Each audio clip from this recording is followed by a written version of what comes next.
ያለ ከራባት ትወጣለህ አይደል? አንድ ነገር ልንገርህ፣ ሰራ በኋላ ከጉልበቱ ላይ የተቀደደ ቀበቶ ከቂጡ ላይ የሆነ መልበስ የለበትም። አስተማሪ እኮ ነው አርቲስት። ሰዓቷንና ሬዲዮ ጋዳፊ ሰጠና ነው የሊቢያው መሪ አስረከብኩ። የተወሰነ ነገር ተቦጨቀልኝ፣ ሄድኩ። ተመልሰው ወደ አገሬ የቤት ኪራይ 2 ክፍል ቤት 3 ክፍል ቤት ከ1 ብር አይበልጥ። 1 ብር አዲስ አበባ ላይ በዛን ሰዓት አንተ ይችን አገር የት ነው ለቃሃት የምትሄደው? የትስ ልጠፋ ትችላለህ? ምን ነበር አደጋው? ልቤን መታኝ፣ ደረቴን እዛ እንትኑ ስወድቅ። ረጅም እኮ ነው። እኔ እኮ ገዛኸኝ የሚለኝ የለም ነበር። ስሜ ገዛኸኝ ማን ነበር? የመድረኩ አሞራ። ስሜ የመድረኩ አሞራ።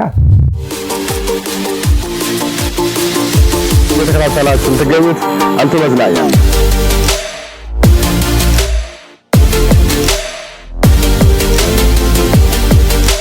ስፖርታዊ እንቅስቃሴ ማብረን እናደርጋለን። አብራችሁ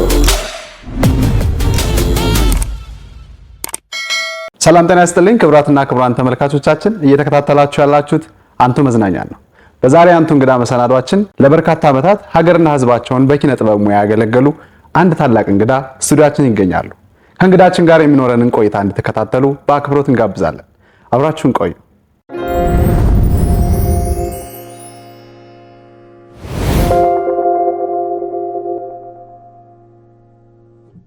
እንኳን ደህና መጡ። እንኳን ደህና ቆያችሁ። ፍቃደኛ ስለሆኑ ስቱዲያችን ስለተገኙ እጅግ አድርገን እናመሰግናለን። እኔም ስለጠራችሁኝ አመሰግናለሁ። በጣም ጥሩ። እስኪ እንተዋወቅ ለተመልካቾቻችን። ዛሬ ከማን ጋር ናቸው ቢሉን ከማን ጋር ነን ጋር? አርቲስት ገዛኸኝ ብርቅ እባላለሁ። ለ40 ዓመት በኢትዮጵያ ብሔራዊ ቲያትር ማለት በቀዳማዊ ሥላሴ ቲያትር ነው የተቀጠርኩት። ከዚያን ጊዜ ጀምሮ እንግዲህ በኪነ ጥበብ ሙያ ውስጥ ነው ያለሁት የነበርኩትም ጡረታ እስክወጣ ድረስ። በጣም ጥሩ ጋሼ። እስኪ ወደ ልጅነት ወደ መልስና አሁን ሰፊ የኪነ ጥበብ ጊዜን የኪነ ጥበብ አገልግሎቶትን እንዳጠቃላይም ደግሞ በሀገር አቀፍ ደረጃ ሲሰሩ የነበሩ የኪነ ጥበብ ሙያዎች አሁን ላይ ያለውን የኪነ ጥበብ ሙያ አሰራሩን ባህሉን የጠበቀ ነው ወይ የሚለውን በደንብ እንዳሳለን። ከዛ በፊት ግን እስኪ ስለ ልጅነትዎት ስለ አስተዳደግዎት እናውራ። እሺ፣ እኔ እንግዲህ አስተዳደጌ ገጠር ነው። ትንሽ ከተማ ነች፣ ይፋግ የምትባል እዚህ አዲስ ዘመን አጠገብ። እዛ ነው ያደግኩት የተወለድኩት። ከዛ በኋላ ያው መቼስ በሀገር ቤት ምንም አትልም፣ ያው ጥጃ ላሞችን ያግድ ቆይተህ ከዛ በኋላ እንግዲህ ያው ጉርምስና ሲመጣ ወደዚህ ወደ ባህር ዳር ነው የመጣሁት። ከባህር ዳር መጣሁ። ጥጥ ፋብሪካ ለመቀጠር ብዙ ጊዜ ደጅ ጠንቻለሁ። ፋብሪካ ውስጥ ሰራተኛ ለመስራት ግን አልተቀጠርንም። በር ላይ ነበር የምንውለው እና አልሆነም፣ አልተሳካም። 4 ሆነን የወጣ ነው ከአገር ቤት 4 ሆነን መጣንና አልተሳካም አልነ። ደጅ ጠናን፣ አልሆነም። ከዛ በቀጥታ ወደ አዲስ አበባ እንሄድ ነው። አዲስ አበባ እንደሄድን 1-3-4 ቀን ወዲያና ወዲህ ተንገላጣንና መጨረሻ ላይ ጥምቀት ነበር። እዛ ጥምቀት ላይ ጎጃም ለብቻ፣ ጎንደር ለብቻ፣ ውራጌው ለብቻ፣ ኦሮሞ ለብቻ፣ ትግሬው ለብቻ ይጨፍር ነበር። እዛ ጃልሜዳ አንድ ላይ ነው ታቦቱ የሚወጣው። ጠቅላላ የአዲስ አበባ ጃልሜዳ ማለት ነው። እዛ ጎንደርኛው አንሳይ ገባው ለመጨፈር ትንሽ ሞክር ነበር። አገር ቤት ሰርግ ላይ በድምጽ ነው ወይስ? በድምጽም በእስክስታ። እዛ ስንጨፍር ኦርኬስትራ ኢትዮጵያ ሚስተር ቻርልስ የሚባልና ተስፋዬ ለማ የሚባሉ ኦርኬስትራ ኢትዮጵያን ያቋቋሙ አሜሪካን ሀገር ድረስ የሄደ ቡድን ነው። እዛ ገባው። ከዛ ከገባው በኋላ ቀጠሩኝ። ያው ወደ 30 ሆነን ተፈተነ። ከ30ው 3 አለፍን። ከጥምቀት ላይ ወስደን የሚገርም አጋጣሚ ነው። እንደዚህ አይነት አጋጣሚዎች የመገኘት እድላቸው እኮ ጠባብ በጣም እና ብዙ ጨፍረናል፣ ብዙ ተፈተነ። ጉራጌኛም አለ ተፈራገጥን። ጎጃም ጎንደርም ያው ተፈራግጠን። ፈተናው የሁሉንም ብሔረሰብ ይነካካል። ያው አትችለውም፣ ግን እንዲህ አድርግ የሚል አለ የሚፈትን የእሱን እያየን እዛ በኋላ እኔ ያው 3 አለፍነ። ከዛ መጨረሻ ላይ ማጣሪያ ሲባል እኔ አለፍኩ። ከኦርኬስትራ ኢትዮጵያ እኔ ብቻ ነበር ተወዛዋዥ። ከ30 ሆኖ ተፈተናችሁ? አዎ እኔ ብቻ ነበርኩ። ከዛ ያው ዋብሸበሌ ሆቴል የኛ ነው ኮንትራቱ፣ የኦርኬስትራው ጊዮን ሆቴል የኛ ነው ኮንትራቱ። ፕሮግራሞች ሲኖሩ ፕሮግራም ሰርግ ሲኖር ሄደን እንሰራለን፣ በዓል ሲኖር ሄደን እንሰራለን። መጨረሻ ላይ 1 ዓመት ቆየሁ እዛ 1 ዓመት አይ እዛ ኦርኬስትራ ኢትዮጵያ። ከዛ ወጥቼ ቀዳማዊ ኃይለ ሥላሴ ቲያትር ገባሁ። ቀዳማዊ ኃይለ ሥላሴ ቲያትር ገባሁ። ያው ስሰራ ቆየሁ። ከዛ በኋላ በዝውውር ነው ወይስ አይደል? እንዴት ነበር? ወጥቼ ነው። ያ የግለሰብ ነው ኦርኬስትራ ኢትዮጵያ። ቻርልስ እና ተስፋዬ የሚባል ተስፋዬ ለማ እነሱ የያዙት የግል ነው ያ። ይሄኛው ግን ቀዳማዊ ኃይለ ሥላሴ የቀዳማዊ ኃይለ ሥላሴ ቲያትር ቤት ነው። አሁን ብሔራዊ ቲያትር። እዛ ገባሁ፣ ብዙ ሰራው። ጎጃምኛውም፣ ጎንደርኛው፣ ወሎም፣ ኦሮምኛም፣ ትግርኛም፣ ኮንሶ፣ ከፋ በቃ ሁሉንም ብሔረሰብ ታጠናለህ፣ ያ ትለማመዳለህ። እና ታደለ ታምራት የሚባል ነበር፣ አውላቸው ደጀኔ የሚባል ዋናው ኃላፊ የባህል ክፍል። እነሱ በደንብ ቀጥቅጠው አስጠኑን። ጥናት ነበረ፣ ሁሉም ብሔር ብሔረሰቦች ጥናት ይደረግባቸው ነበር። ከዛ ወርቁ ይማ የሚባሉ ቀድሞ የተቀጠሩ አሉ፣ እነሱ ያሳዩን ጀመር። እዛ ብልጥ ሆንኩ፣ ቶሎ ብልጥ ሆንኩ፣ ቶሎ ጎበዝ ሆንኩ። እዛ በኋላ አብሬ እንደማንኛውም ወደ ክፍለ ሀገር ስንሄድ አብረን፣ ከኢትዮጵያ ውጭ ስንወጣ አብረን። ከብሔራዊ ቲያትር ላይ ልምድ ያላቸው ለረጅም ጊዜ ከሰሩ ባለሙያዎች ጋር ሲቀላቀሉ ምን አይነት እንትን ተፈጠረ? ባንዴ እንትን አሉት ወይስ ምን አይነት አስቸጋሪ ጊዜ ነበር? ብዙ አስቸግሮኛል። ብዙ ነው የምልህ። ቀላል ባህሎች አሉ፣ በጣም የሚከብዱ ባህሎች አሉ። ለምሳሌ እንደ ጉራግኛ በጣም ከባድ ነው፣ ኦሮምኛም ከባድ ነው ለማያውቀው። አማርኛው ግን እንደምንም ብለህ ያው ቅርበህ ስለሆነ ትወጣዋለህ። ትግርኛም እንደዚሁ ይከብዳል፣ የግራ አካሄድ አለ። ሁለተኛ ነገር ደግሞ በዛን ሰዓት ብሔራዊ ቲያትር በዓመት 2 ትምህርት ይሰጣል። ምንም በተመለከተ ነበር ትምህርቱ? ባህልን፣ የባህል አጨፋፈር መነሻው ምንድን ነው የሚለው። ለምሳሌ አንድ ዘፋኝ የኔ ዜማ ብሎ ግጥሙና ዜማውን አቀናብሮ ሲመጣ ምንድነው የሚጠብቀው? ቀጥታ መነሻውን ነው። ከዚያ መነሻ ላይ ጭውውቶች አሉ። አሁንና ድሮ የምንለያየው በዚህ ነው። ለምሳሌ ጎንደርኛ ከሆነ በሞሰብ እንጀራ ይቀርባል፣ እርጎ ይቀርባል፣ ጠላ ይቀርባል በዋንጫ። ሙሽራዋ ትመጣለች፣ ሙሽራው ይቀርባል። እንደዚህ ለጭፈራው መነሻ ምክንያት ያስፈልገዋል። መነሻ የሚባለው ያስፈልጋል። መነሻ እንጂ ዝም ብለህ ዘለህ መወቀጥ የለም። ዘለህ ብቻ መዝለል መጨፈር የለም። ከምን ተነሳህ ብትባል መልስ የለህም። እና እንደገና እኛ እዚህ መድረክ ላይ እየጨፈርነ በስክሪን ጎንደር ከሆነ ፋሲል ይታያል፣ ጎጃም ከሆነ አባይና ጣና ይታያል፣ ወሎ ከሆነ ላሊበላ ይታያል፣ ትግርኛ ከሆነ አክሱም ይታያል። እና እንዲህ ኦሮምኛም ከሆነ አካባቢ ይታያል፣ ጉራግኛም ከሆነ ቆጮ ይታያል፣ ክትፎ ይታያል። ሲበላ ሙሽራዋ ትቀርባል። እንዴት አይነት ነው የለበሰችው? የጠመጠመችው ሻሽ፣ እሱስ የጠመጠመው ልብስ ቲፒካል እንዳለ ከገጠሩ አምጥተ ነው እዚህ የምትሰራው። ይሄ እንጂ ዝም ብሎ እንደው ዘለ የምትገባው በጭውውቱ ብቻ ሰውን አስፈንድቀው ነው። መጀመሪያ ጭውውት መነሻ ይኖረዋል። ከዛ በኋላ ሲጎራረሰው ሲበላ ሲጠግብ ነው። አሁን በባንድ አንጀት አይደለም የሚጨፈረው። በጣም የሚከብደው እሱ ነው።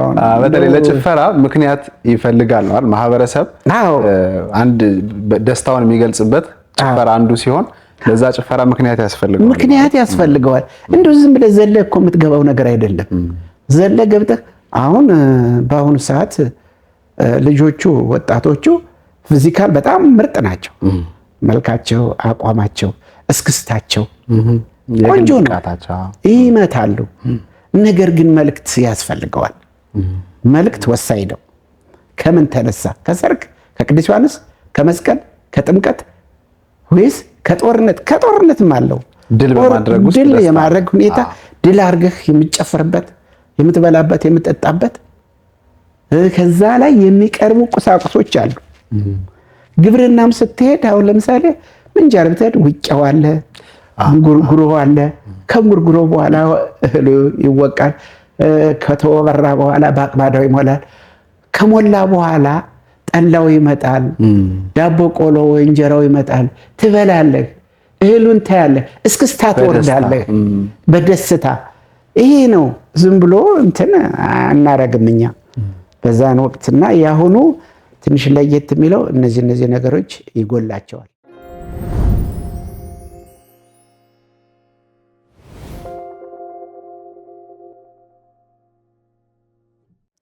ሌላው ባህል የሚገርም ነገር ቢኖር ባህል ክብር አለው።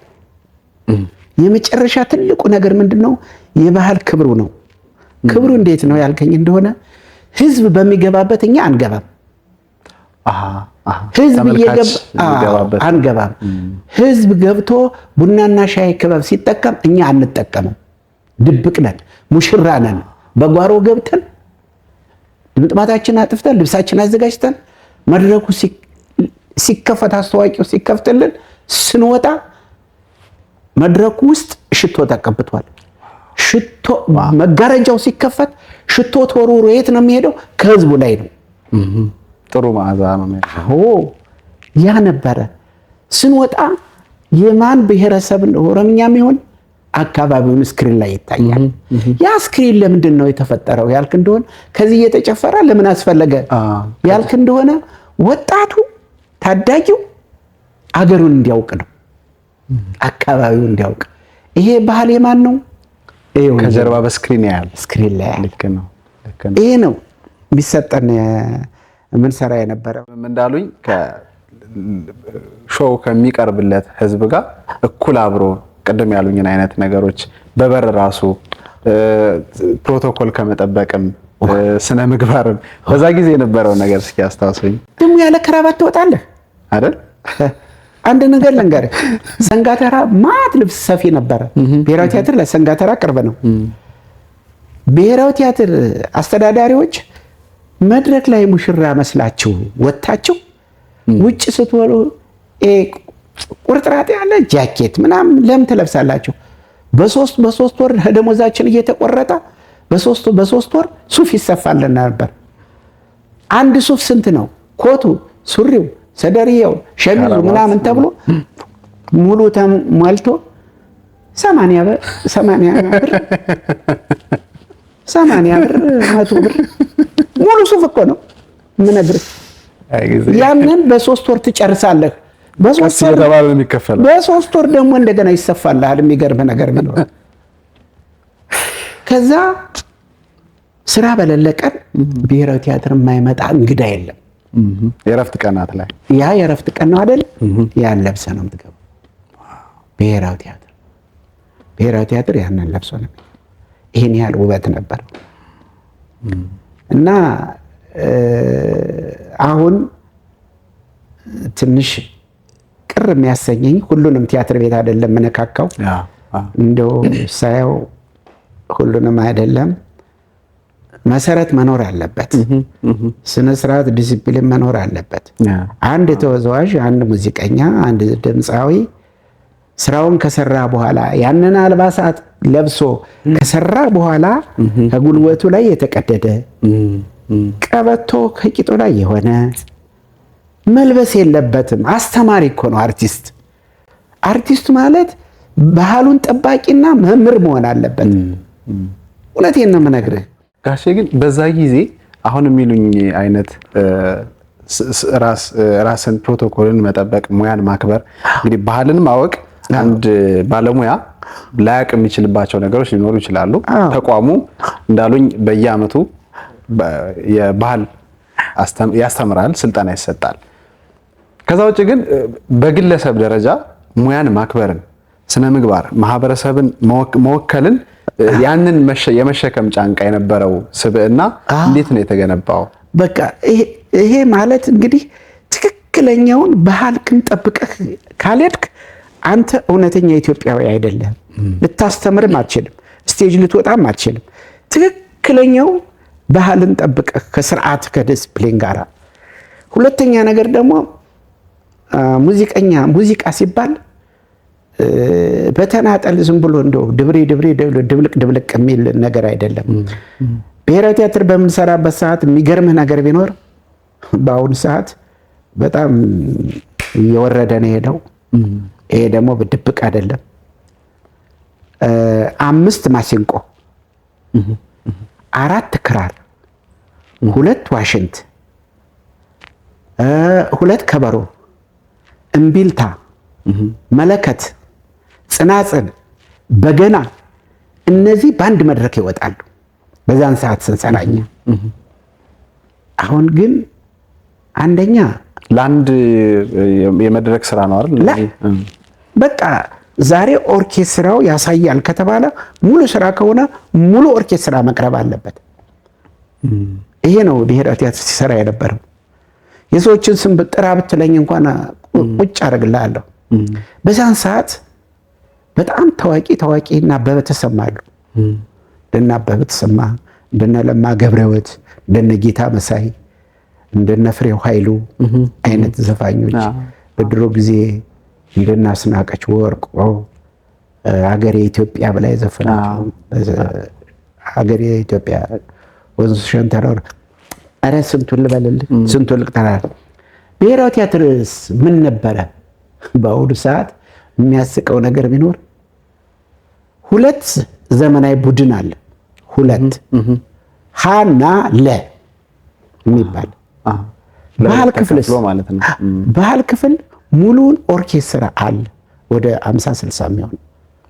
በዚያ ላይ በጎን ስልጠና ይሰጣል።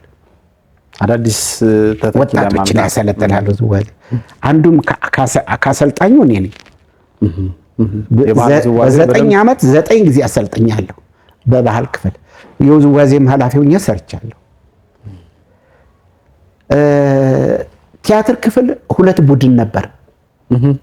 የነ ዓለም ፀሐይ ወዳጆ፣ የነ ዓለሙ ገብረሃብ፣ የነ አስራት አንለይ እና የሚሏቸው ብዙዎች ናቸው። አሁን ስማቸው እየጠፋኝ። የነሱ ለብቻ ቡድን አለ በለኝ።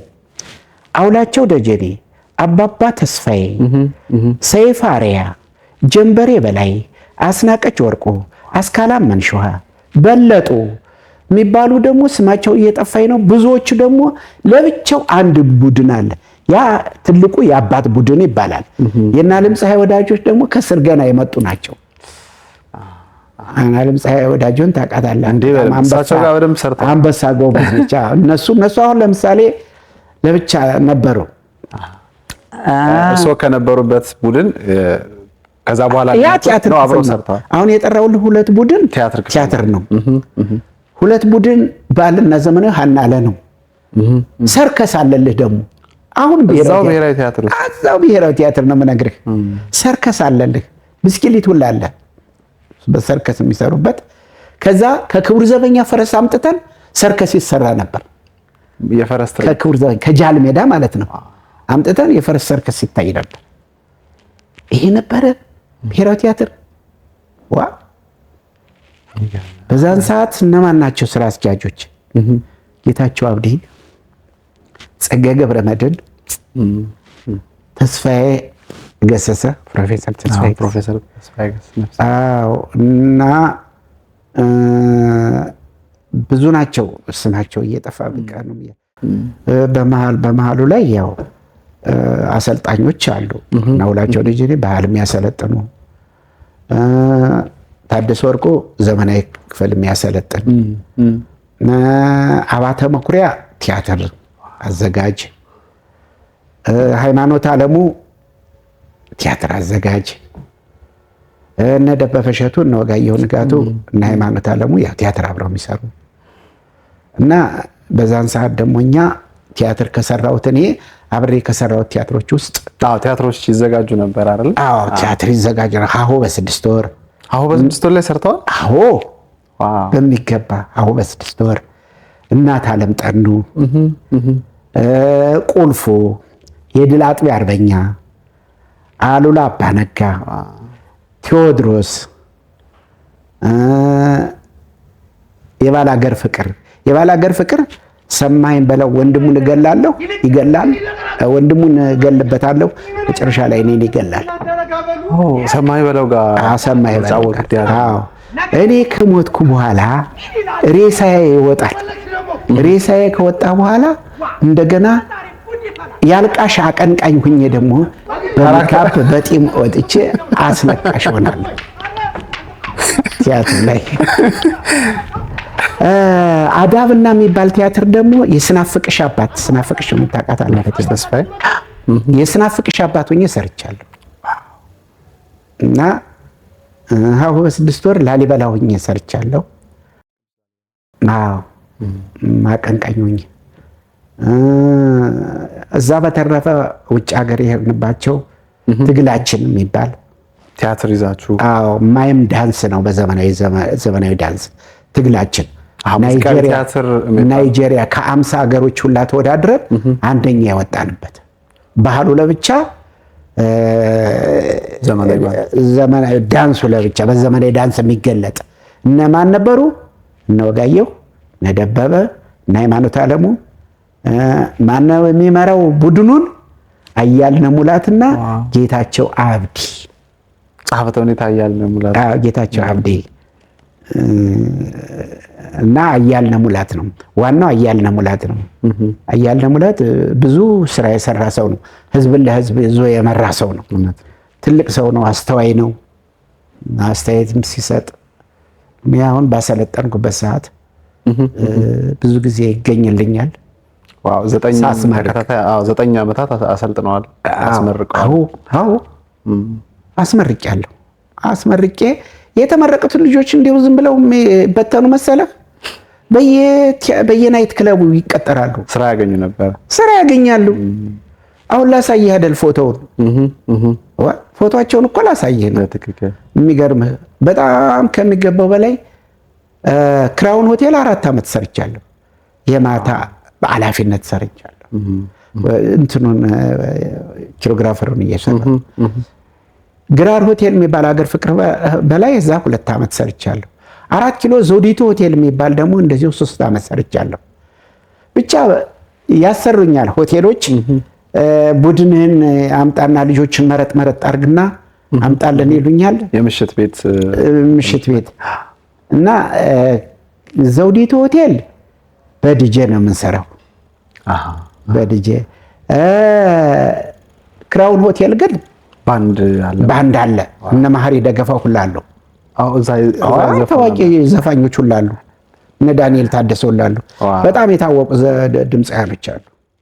ከዛ ውጭ ከኢትዮጵያ ውጭ የት ሄደዋል? ኢትዮጵያ ውጭማ ሱዳንም ሄጃለሁ፣ ኬንያም ሄጃለሁ፣ ሊቢያም ሄጃለሁ፣ የመንም ሄጃለሁ፣ ናይጄሪያም ሄጃለሁ፣ ቻይና 3 ጊዜ ሄጃለሁ፣ ህንድ ሄጃለሁ፣ መስኮብ ሄጃለሁ። ከመስኮብ ሰርተን ምስራቅ ጀርመን ያኔ ሶሻሊስት ነበረች። ምስራቅ ጀርመን ካፒታሊስትና ሶሻሊስት ለብቻ የተለያዩ ነበር። አሁን ግንቡ ፈርሶ ተቀላቀሉ። እዛ ሄጃለሁ እና የረሳኋቸው ደጋግሜ የረሳኋቸው አልተደጋገመም። እስካሁን አልተደገመም። አዎ እንግዲህ እንደዛ ግን እነዚህ ሁሉ ሀገራት ላይ ሲሄዱ ሁሉም የራሳቸው ቋንቋ፣ የራሳቸው ባህል፣ አኗኗር፣ ህዝብ የተለያየ ነው ከኖርንበት ማህበረሰብ አንፃር። እንዴት አገኙት? የተለየ ገጠመኝ ሳሉት እዛ ሲሄዱ? የኛም ባህልስ እንዴት አዩት? ከሌሎቹ አንፃር ሲታይ ሰማይና መሬት ነው። አንደኛ የሄድንባቸው ሀገሮች በኑሮም ሆነ በኑሮም ራሱ ትንሽ እንራራቃለን። ግን በህርንበት ቦታ ግን የሚገርም ነገር ቢኖር እንደው የእግዚአብሔር ስራ ነው መሰል ድባቅ መተን ነው የምንወጣው።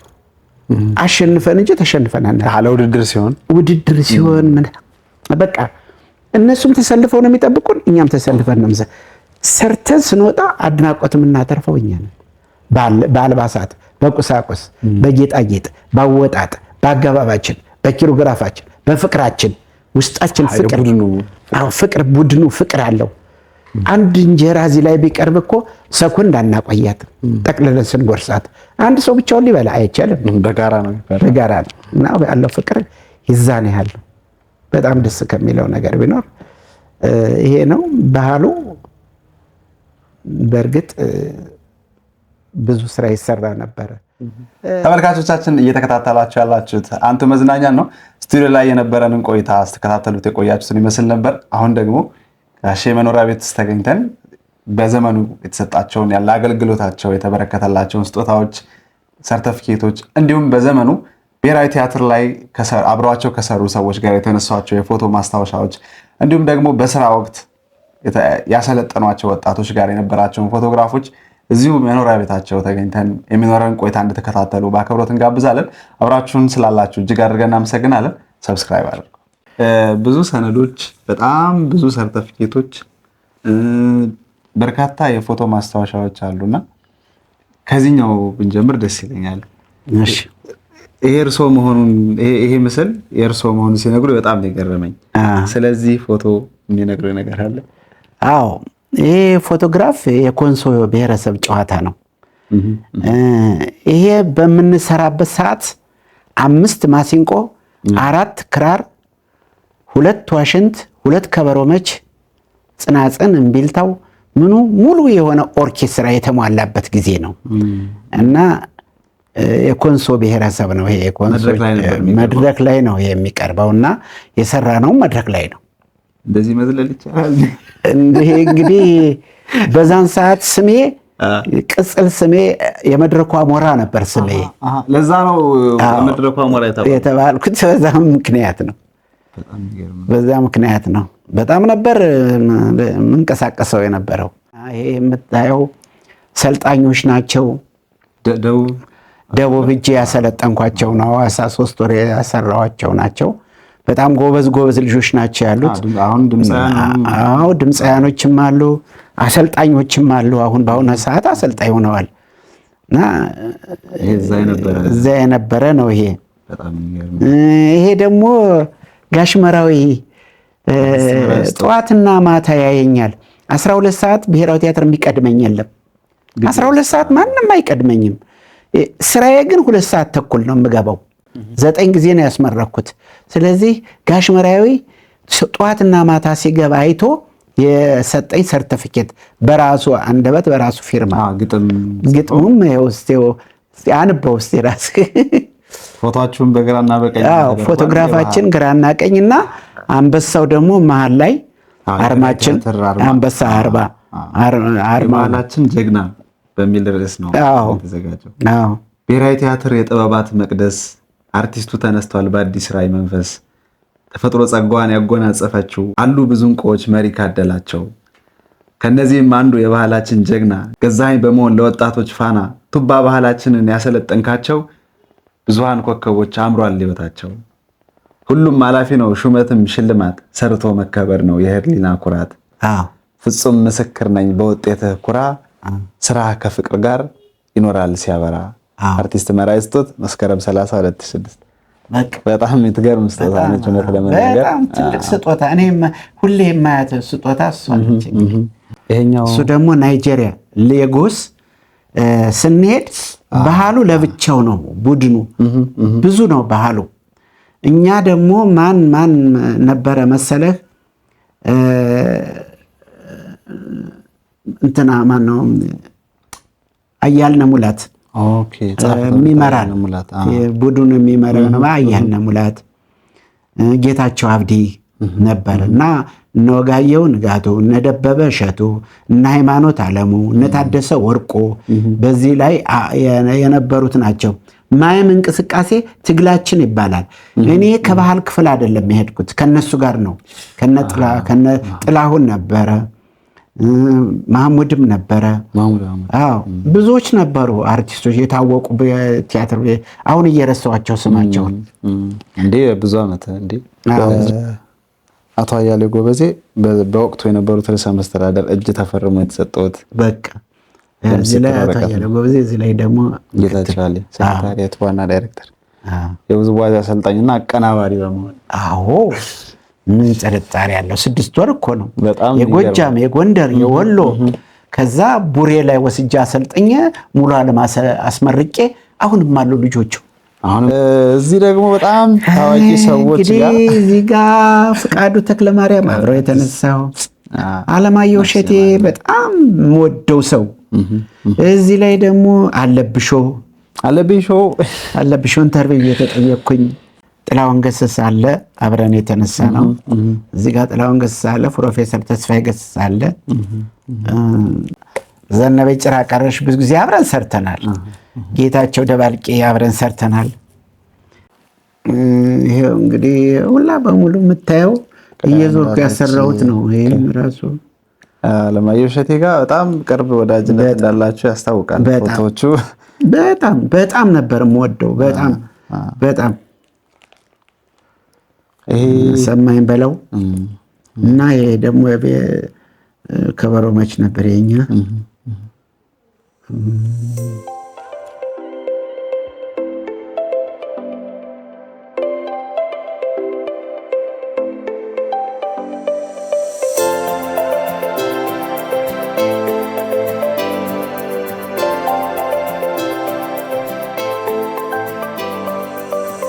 ከዛ ውጪ በስጦታ መልኩ የተሰጠው ካባ ያየው ነበርና ካባው አለ ይሄውልህ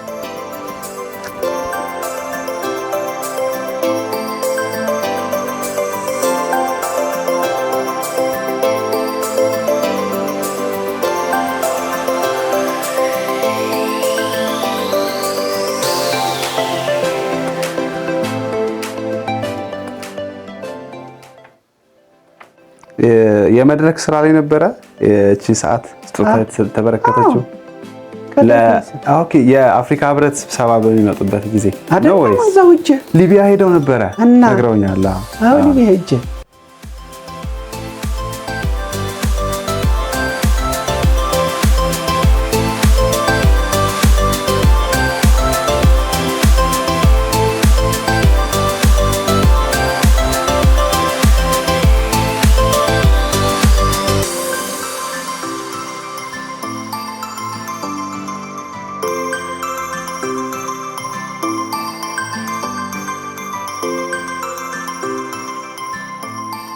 ካባ ስጦታው ከማንና እንዴት ነበር?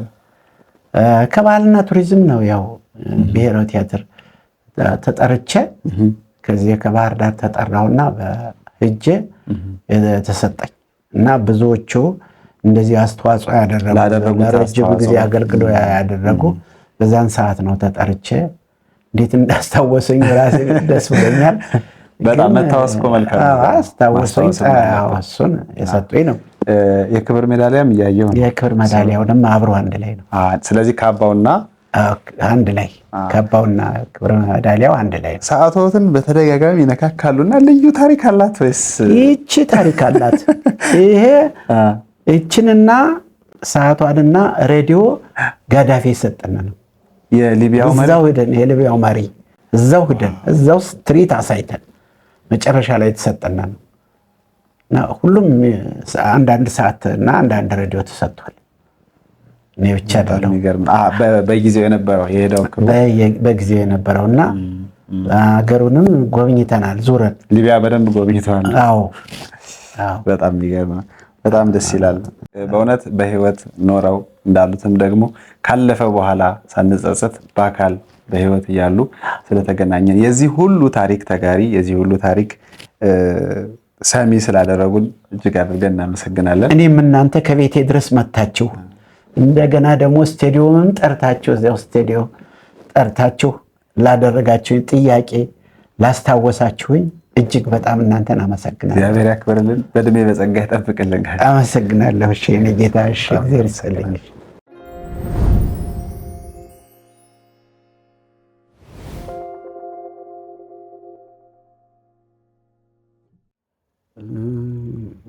ከሌሎቹ ሀገራት ጋር የሚደረጉ ውድድሮች ግን መስፈርታቸው ምንድነው? ባህል ከባህል ወይም ባህልን ከባህል ሲወዳደር መስፈርቱ ምንድን ነበር የሚሆነው? አሁን የኢትዮጵያ ባህል የሌሎቹን እንቅስቃሴው ነው። አልባሱ የነሱ ነው፣ እኛ ጋር አታመጣው። የኛም አልባስ ወደ እነሱ አይሄድ፣ እነሱም አልባስ ከኛ ጋር። አንደኛ ኪሎግራፋቸው፣ አወጣጥ፣ አገባባቸው፣ አሰላለፋቸው መስመር ጠብቀው ምናምን ያ እንቅስቃሴ ይለየዋል። በዛ ይለያሉ፣ እኛም በዛ እንለያለን። ሁለተኛ ነገር በትከሻችን የምንሰራው ነገሮች አሉ፣ በእግር የምንሰራቸው አሉ። ለምሳሌ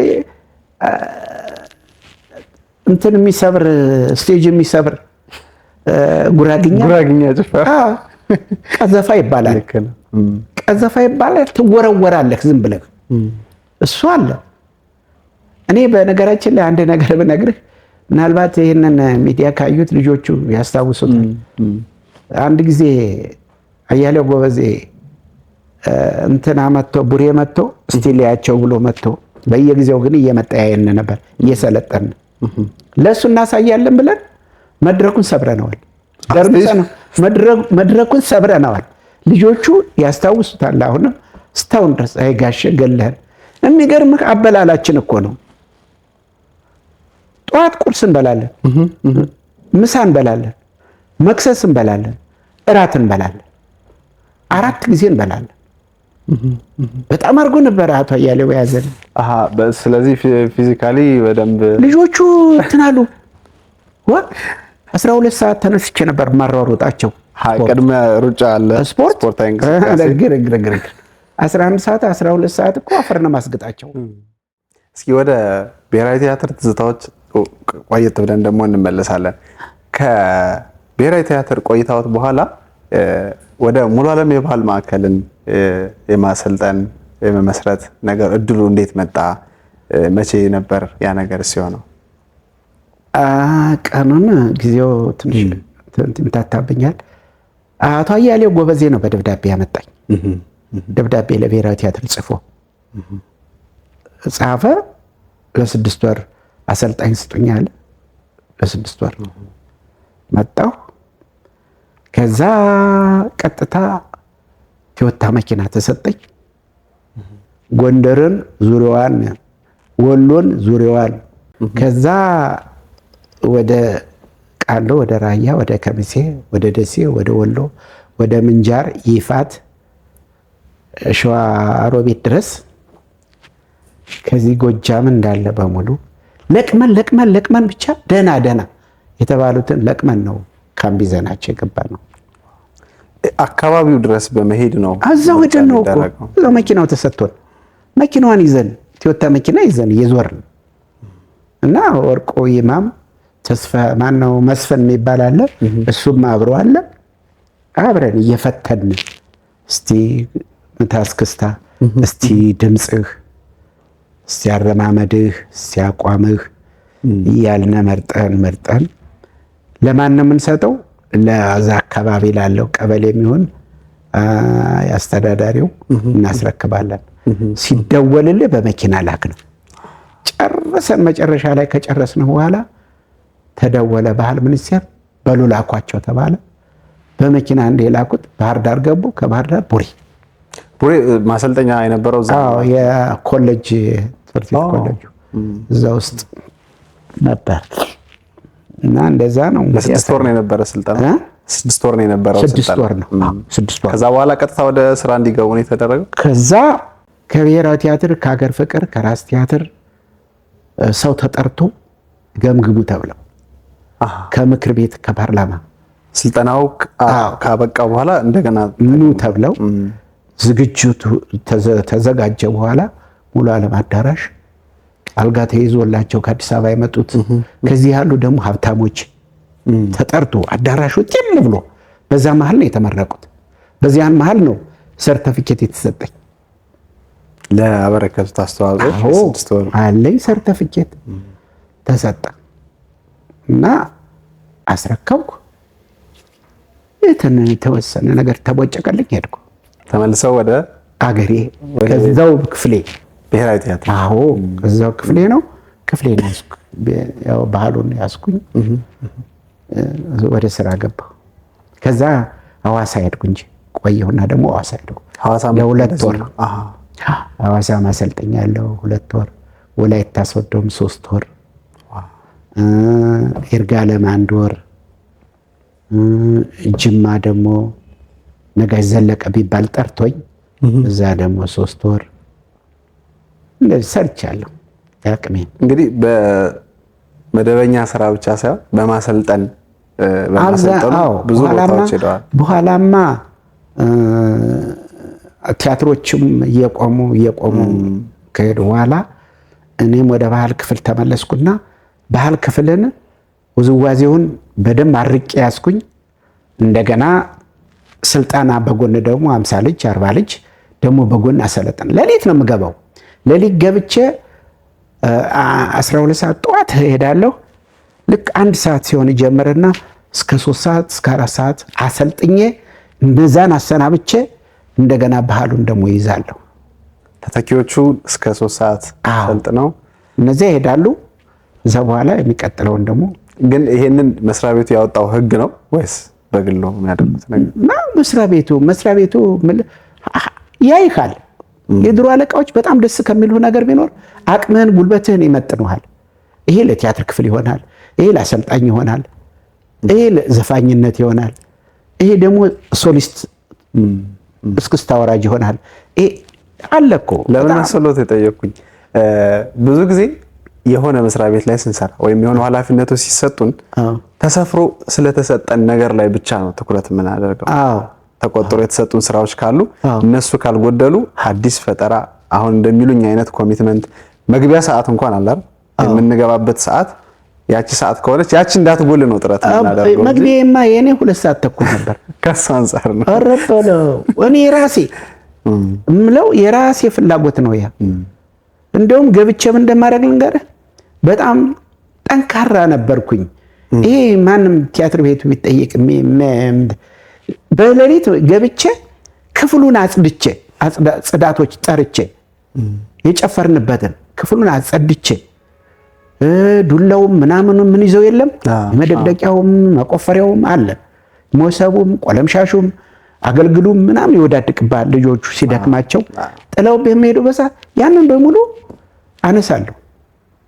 ዛሬ እኮ በጣም ከሚገባው በላይ በጣም የምኮራበት ከኢትዮጵያ ውጭ እኔ ያሰለጠንኳቸው ልጆች ከኢትዮጵያ ውጭ ወጥተዋል። በየቲያትር ቤቱም ደግሞ አሰልጣኝ ሆነዋል። እዚህ ሙሉ ዓለም ደግሞ ያሰለጠንኳቸው ሁሉ ኃላፊ ሆነዋል። በጣም ደስ የሚለኝ ነገር ቢኖር እና ጎበዝም ልትሆን የምትችለው በራስ ጥረት ነው።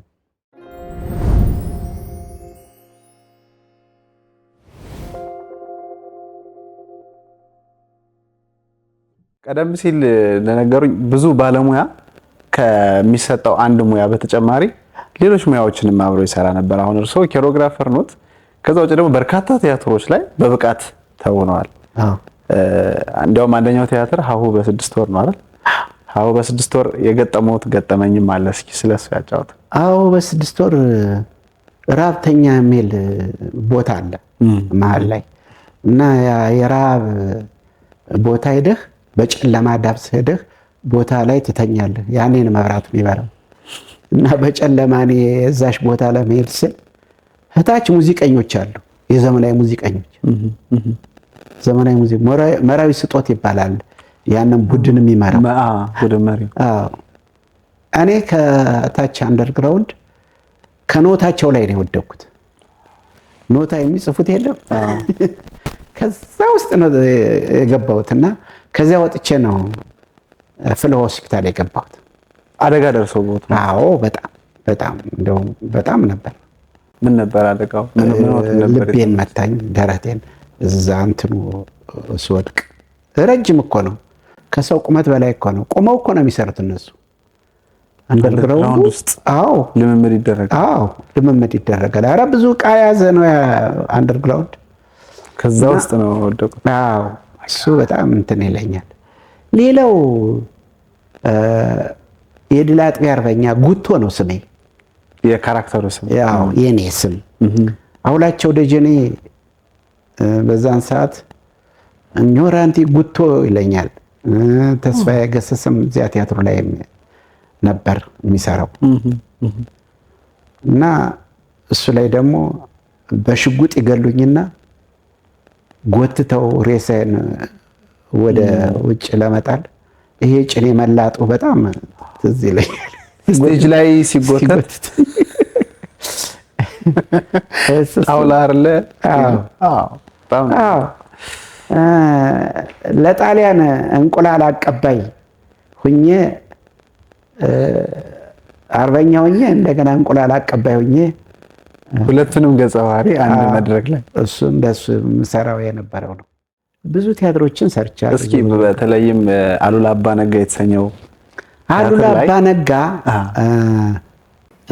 ልበልልህ መሰለኝ ደስ ይለኛል። እዛ ላይ የነበረውን ሚናዎትን እንግዲህ ጦር ጋሻ ባተውለት ሱሪ ጥብቆ ጋቢ ነው የሚለበሰው። እዛ ላይ እንግዲህ ወደ ምን ልንሄድ ነው? ወደ ቀይ ባህር ልንሄድ ነው።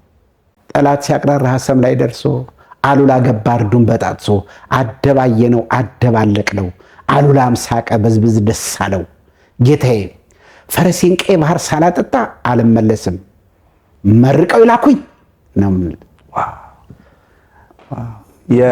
የንጉሱ ተጣሪ ማለት ነው። ሂድ ይቅናህ ራስክን ጠብቅ ይላሉ እሳቸው። ከዛ በኋላ ጥሩምባ ይነፋል። ሄደ እንግዲህ በቃ ወደዛ አብሮ ያጃሉ እና ያ ነው ቲያትሩ። በነገራችን ላይ ስሜ ምን ማን እንደሆነ ታውቃለህ? እኔ እኮ ገዛኸኝ የሚለኝ የለም ነበር። ስሜ ገዛኸኝ ማን ነበር? የመድረኩ አሞራ። ስሜ የመድረኩ አሞራ ነው ስሜ። ቅጽል ስሜ ይሄ ነው። መድረኩን ይወረገረጉበት ነበር። እስክስታ በወቅቱ እስክስታ ጎበዝ ነኝ። በወቅቱ አንድ ደስታ ገብሬ የምትባል ደስታ ገብሬ ታውቃታለህ? ምናልባት አንዳንድ ፊልም ታገኘዋት። በጣም ጎበዝ እስክስታ መች ነበር። ከሴት እሷ ከወንድሜ ነበርኩኝ። ከዛ ደግሞ ወርቁ ኢማም የሚባል ደግሞ አለ። አሁን ጡረታ ወጥቶ ያው ታውቀዋለህ። እሱ በዛን ሰዓት ነበረ እኛ ጋር። በኋላ ነው የሄደው። እንግዲህ በርካታ ሀገራትን የመጓዝ የማየት እድል በዚሁ ሙያ ሀገርን፣ ባህልን፣ ማንነትን ተሸክሞና ወክሎ የመሄድ እድሉ አለ። አሁን ላይ የምናያቸው አሁን የመውጣት እድሉ በሆነ ሙያ ውስጥ ቢገኝ በዛው የሚቀረው ወይም የሚጠፋው ይበዛልና በዛ ጊዜ የሚጠፋ ሰው ነበር። እዛው ከኢትዮጵያ ውጭ ለመቅረት የሚሞክር ሰው ነበር። አይጠፋም። ምን ጎሎበት? የቤት ኪራይ 2 ክፍል ቤት 3 ክፍል ቤት ከ1 ብር አይበልጥ። 1 ብር አዲስ አበባ ላይ የኔ ለምሳሌ 1 ብር ነበረች። 4 ኪሎ ነው የሚኖሩት። 4 ኪሎ ነበርኩኝ በደርግ ጊዜ 1 ብር ነበር የኔ ኪራይ። ታወጀ ወርዶ ዘጭ አለ ኪራዩ። ያው የቀበሌ ቤት ተባላል። በዛን ሰዓት 1 ብር አለ 2 ብር አለ 5 ብር የከፈለማ ወይ ግቢ ነው ሙሉ ዋይ እኮ ምንም ድብቅ እኮ አይደለም። ትናንት የነበረ ነው። በጣም በሱ ላይ አለበል። ሁለተኛ ደረጃ ደግሞ 25 ሳንቲም ቀይ ወጥና ልጫ ማርጠት ትበላለህ። 1 ክፍና 1 ጭን ዘውዲቱ ሆቴል የሚባል 50 ሳንቲም ይሸጥ ነበር። ዘውዲቱ ሆቴል 4 ኪሎ ስላሴ ፊት ለፊት የማይደበቅ 50 ሳንቲም። በዛን ሰዓት አንተ ይችን አገር የት ነው ለቃሃት የምትሄደው? የትስ ልጠፋ ትችላለህ? እንዴትስ ልመጥፊያለህ? 15 ሳንቲም እና 10 ሳንቲም እንጀራማ ቶ እንዴ ምቹ በጣም ሰው በሚያገኘው ገቢ የመኖር እድሉ ሰፊ ነው። በጣም እግዚአብሔር የተመሰገነ ይሁን።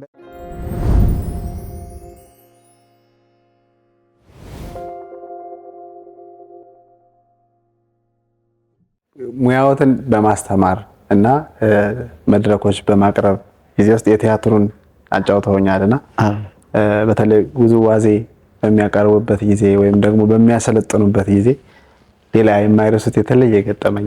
አንድ የገጠመኝ ነገር ምን መሰለህ? የት ነው ሐዋሳ ይሁን ቦታው ጠፋኝ።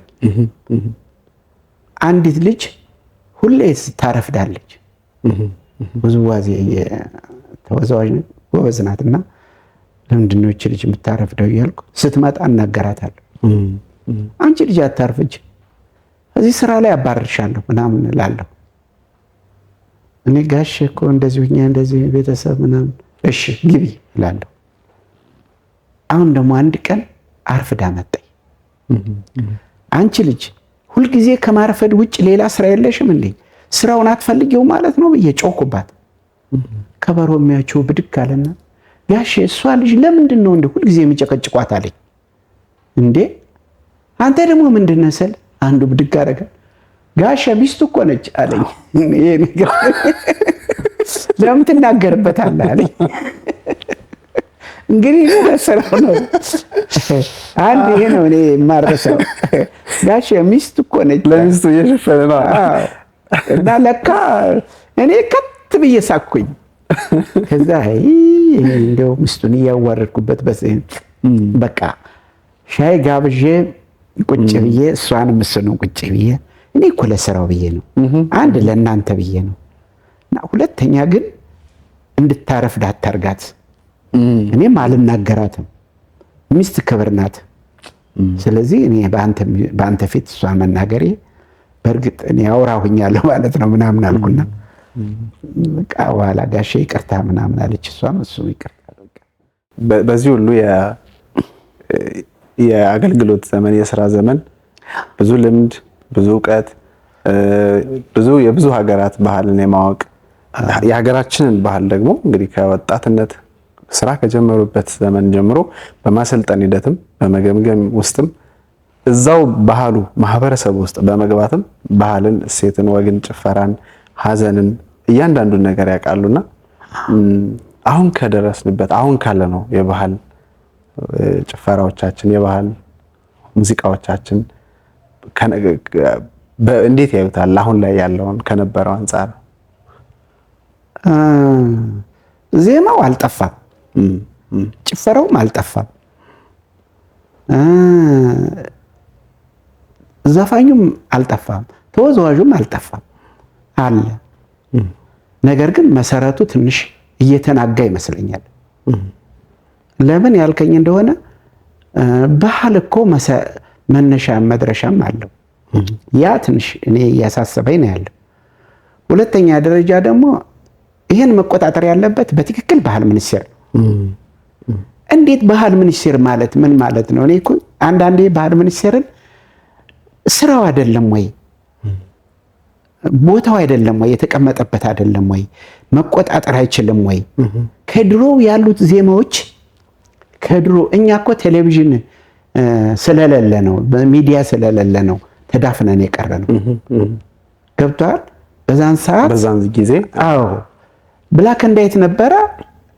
አልፎ አልፎ ይኸው እንደናንተ እናለብሾ ምናምን ይጠይቁ ነበር። አለብሾ ላይም ቀርቦ ነበር። አዎ እንዴ ኧረ ብዙ ነው ያቀረቡት፣ ብዙ ቦታ አለብሾም ቀርብ ያለው መጀመሪያ እንደ አለብሾ ደግሞ እኮ መቅረብ ማለት በጣም ታዋቂ መሆን አለበት በሙያህ በስራ። አዎ በዘመኑ ነበር ብቸኛ ሾው አሞራው ብሎ ነው የወሰደኝ። የመድረኩ አሞራ አትመጣም ና እስቲ የሆነ ትንሽ አውራን ምናምን ብሎ ነው የወሰደኝ እና ካሁኑ አሁን ባህል ሚኒስቴር ሙያውን መቆጣጠር አለበት፣ ማሳደግ አለበት። ይሄን ስል በጠቅላላ ሙያው ሙቷል ጠፍቷል ማለት አይደለም። ቲያትር ቤቶች አሉ፣ ጎበዝ ቲያትር ቤቶች አሉ፣ በሙያው በስራው ጠንክረው የያዙ አሉ። አብዛኛውን የለም ማለት እችላለሁ። አሁን ለምሳሌ ብሔራዊ ቲያትርን ብትወስድ ከ5 ማሲንቆ 2 ማሲንቆ እንጃ 2 ክራር ወርዷል። እየቀነሰ መሄዱ ከ2 ዋሽንት እየቀነሰ መጥቷል። ምናልባት በቅርብ ጊዜ በአጭር ጊዜ ውስጥ ምናልባት የተስተካከለ ነገር ካለ አዎ ለውጥ እናረጋለንም የሚሉ ነበሩ። ኃላፊም የቀያየሩ ነገሮች አሉ። ግን ዞሮ ግን ያለ ቦታ አሁን ለምሳሌ አንዳንድ የሚያስቀኝ ነገር ገጠር ለምን አይወጡም? ነፍስ የሆኑ ድምፃውያኖች እኮ አሉ። አንዳንድ ቦታ ከበሮ መቹን ድምፃዊ ያደርጉታል። ያረጉት ስላሉ ነው የምናገረው። ለምን ባለሙያ ያለ አይደል? እኛ እኮ በዛን ዘመን በዛን ጊዜ እየዞርን ነው። አሁን እንግዲህ እስቲ ቆይ እነ ጌታ መሳይ አበበን የሚተካለ፣ እነ ለማ ገብረ ሕይወትን የሚተካለ፣ እና ለማየሁ ቦረወር የሚተካለ፣ ከነጋሻው አባቴነህን የሚተካለ፣ እነ ድረስ አንተነህ ከፖሊስ የሚተካለ፣ ሌሎችም የባህል ተጫዋቾችን ነው የምነግርህ።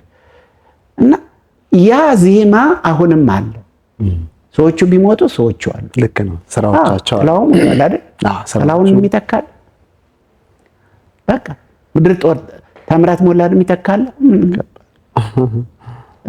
ፖሊስ እና ለማየሁ እሸቴን እና እነ ሙሉቀን መለሰን እና ሂሩት በቀለን፣ ክቡር ዘበኛ እና ብዙነሽ በቀለን እና ጥላሁን እና ማህሙድን ወዘተ ሌሎችም። ሌላው ደግሞ ምናልባት መስራት የምንችለውን ሰዎች ቦታ ቢሰጠን ደስ ይለኛል።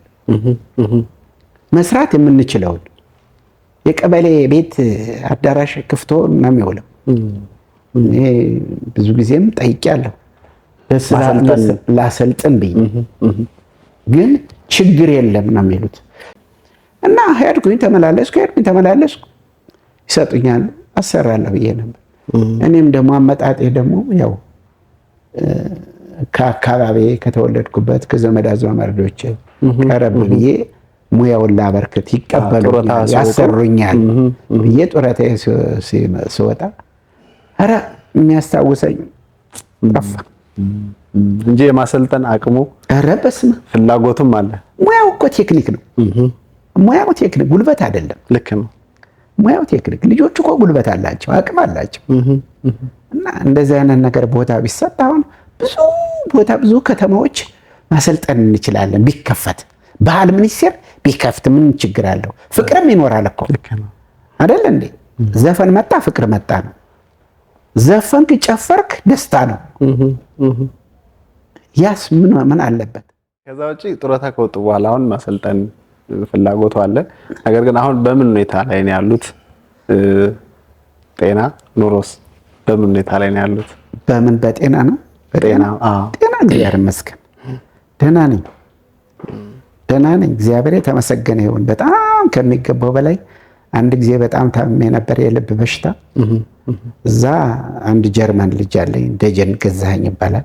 እግዚአብሔር የባረከው እዛ ነው ያለው። አዎ እግዚአብሔር የባረከው እሱ ሆስፒታል ኦፕሬሽን ሆኖ በቃ አዳነኝ፣ ደረሰልኝ። ጌታ ፈጣሪ ለሱም ይድረስለት፣ ጥሩ ጊዜ ይስጠውና እሱ ላይ እንደሱ በተቻለ መጠን እንደው ፈጣሪን እሱን ነው የምለምነው። በጣም ጥሩ፣ እሱን ይጠብቅልኝ። አሜን አሜን ባለበት። አዎ እና ያቺው ጥረታችን ይዘን እንገታገታለን። አይዞን። በጣም ጠንካራ ነው እውነት ለመናገር። ለወጣቱ ትውልድ ለባለሙያው የሚያስተላልፉት መልእክት ካለ? እኔ ወጣቱ መሰረት ይዞ ይሄድ ነው። እኔ ወጣቱ መሰረት ይዞ ይሄድ፣ ጭፈራውን ባህሉን አይልቀቅ ነው። ጭውውቱንም በመጀመሪያ መክፈቻ እነዚህ ነገሮችን ከባህል ቁሳቁስና ጌጣጌጦች ጋራ አብሮ ይጓዝ ነው።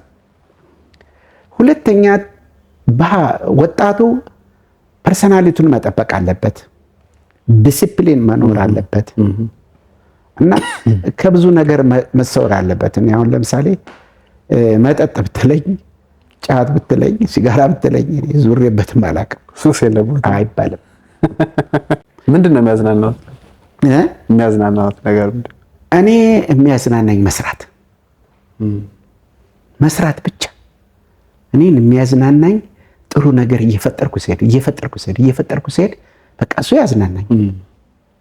እና ወጣቱ በአሁኑ ሰዓት ስም አላቸው ጭፈራዎች፣ የኦሮምኛውም፣ የጉራግኛውም፣ የወላይታውም፣ የአማርኛውም ስም አላቸው። ስሞችን ያስከብር፣ ከስሙ ጋር ጭፈራውንም ያስከብር እኩል አብሮ። እና ይሄን ያስተካክል ነው የምለው። ይሄንን አላስተካከሉም፣ ይሄን አልሰሩም ብለው እንዳያኮርፉ፣ ሁሉንም አይደለም እየተሰራ ያሉ ነገሮች ስለ ሁሉንም አይደለም። እዚህ ላይ ጥንቃቄ ማድረግ አለብኝ። እኔም ቢሆን የሰሩ ሰርተዋል፣ እየሰሩም ነው አሉ። ግን አብዛኛውን ትንሽ እየወረደ እየተንሸጋሸገ ሄዷል እና ይሄ ቢስተካከል ጥሩ ነው እላለሁ። በጣም አድርገን እናመሰግናለን። ከዛ ውጪ የሚያመሰግኑት አካል ካለ መመስገን አለበት። በህይወት ጉዞ ውስጥ በስራ ጊዜም ሊሆን ይችላል መመስገን አለበት ብለው የሚያስቡት አካል ካለ? እኔ ለዚህ ያበቁኝን ነፍስ ይማር እላለሁ። ነፍስ ይማር እላለሁ። ምክንያቱም እነ ተስፋዬ ለማ ኦርኬስትራ ኢትዮጵያ እና ውላቸው ደጀኔ ያሰለጠኑኝ፣ እነ ታደለ ታምራት የሚባለው ያሰለጠኑኝ፣ እነ ጋይ ጸጋዬ ገብረመድህን እነ ተስፋዬ ፕሮፌሰር ተስፋዬ እነ ጌታቸው አብዲ እነዚህንና እና አባተ መኩሪያ በቲያትሩ እና ሃይማኖት አለሙ በቲያትሩ በዘመናዊ ክፍል ደግሞ ሙዚቃ በምንሰራበት ሰዓት መራዊ ስጦት ትልቅ አባት ነው እሱ እና እነሱ እና እያልነ ሙላት የሚሰጡን ምክር በጣም ነው የማመሰግናቸው። እነ ተስፋዬ አበበ ፋዘር የሚሰጡን ምክር የሚሰጡን ተግሳጽ ቢያታርክ እንዲሁን ጥሩ ያስተማሩን እና እነሱን አመሰግናለሁ። ከዛ በተረፈ ጌታ ኢየሱስ ክርስቶስ ልጅ ይባርክ። አሜን። ይሄ ነው። አሜን አሜን። በጣም አድርገን እናመሰግናለን ስለሰጡን ጊዜ፣ ስለሰጡን ሰፊ የሙያዊ ማብራሪያ ታሪኮትንም ስላጫወቱን እግዚአብሔር ያክብርልን። እናንተንም እግዚአብሔር ያክብርልኝ። አሜን። ጠርታችሁ ባለቀ ሰዓት ማስታወሳቸውና ብቅ እንድል ስላደረጋችሁ አመሰግናለሁ። እግዚአብሔር ያክብርልን። እናመሰግናለን። ጤና ይጨምር። አሜን አሜን። ይጨምር።